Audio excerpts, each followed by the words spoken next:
Many years ago, there was a controversy in California, and there was one that stood up for justice, and I watched them grow as they fought and took a balanced and principled stand, supporting what was right even when it wasn't popular. And they grew from one office to another. Every office they ran for, they predicted you couldn't win. The political polling told them they couldn't win, and they kept beating the polls. And they told her she shouldn't be here today. But the snow backed up, and she's here, the Vice President of the United States, Kamala Harris.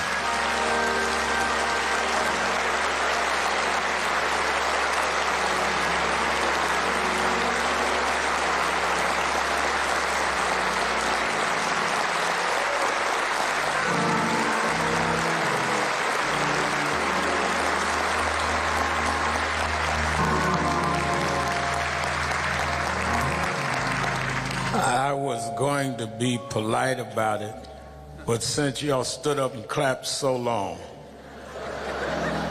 wouldn't it be nice for her to share a few words with us? Come on up here so they can see you.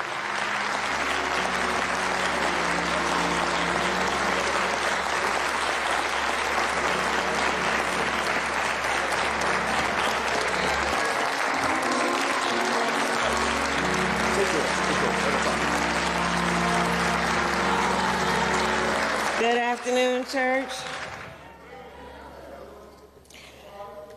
Reverend Sharpton, I want to thank you for all you do for so many. There are so many families here who have been personally touched by your leadership and your strength and your fellowship. Reverend Dr. Lawrence Turner, thank you for welcoming us. Keisha Lance Bottom, Mitch Landrieu. We are here on behalf of the people of our country and our President, Joe Biden. And we are here to celebrate the life of Tyre Nichols. Mrs. Wells, Mr. Wells, you have been extraordinary in terms of your strength, your courage, and your grace.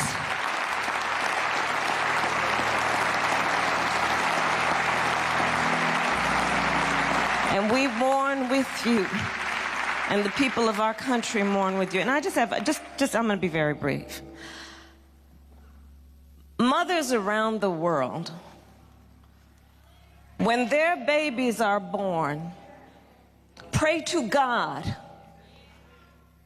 when they hold that child that that body and that life will be safe for the rest of his life.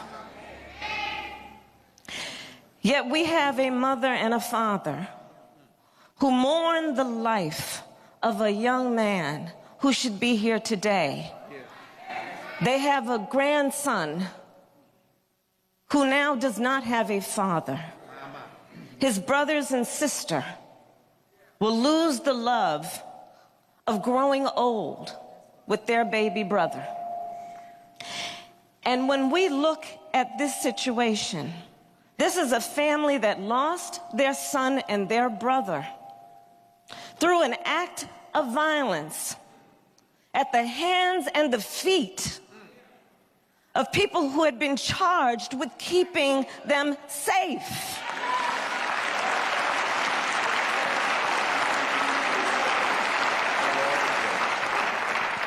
And when I think about the courage and the strength of this family, I think it demands that we speak truth. And with this, I will say, this violent act was not in pursuit of public safety. That's right. It was not in the interest of keeping the public safe, because one must ask, was not it in the interest of keeping the public safe that Tyre Nichols would be with us here today?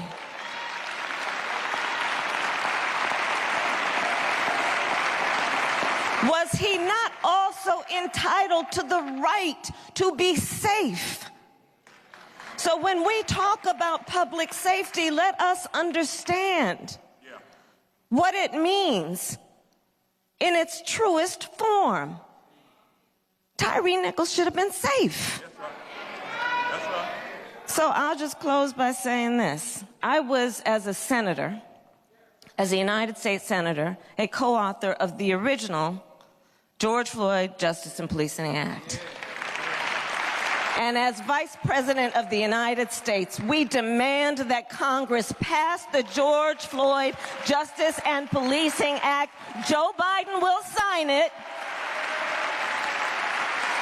And we should not delay, and we will not be denied. It is non-negotiable.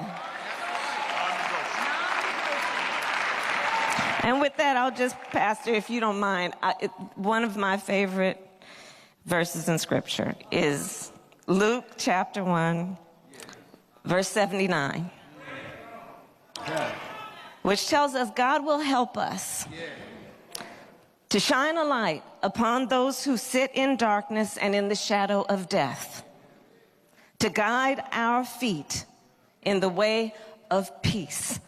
Let our memory of Tyre shine a light on the path toward peace and justice. Thank you.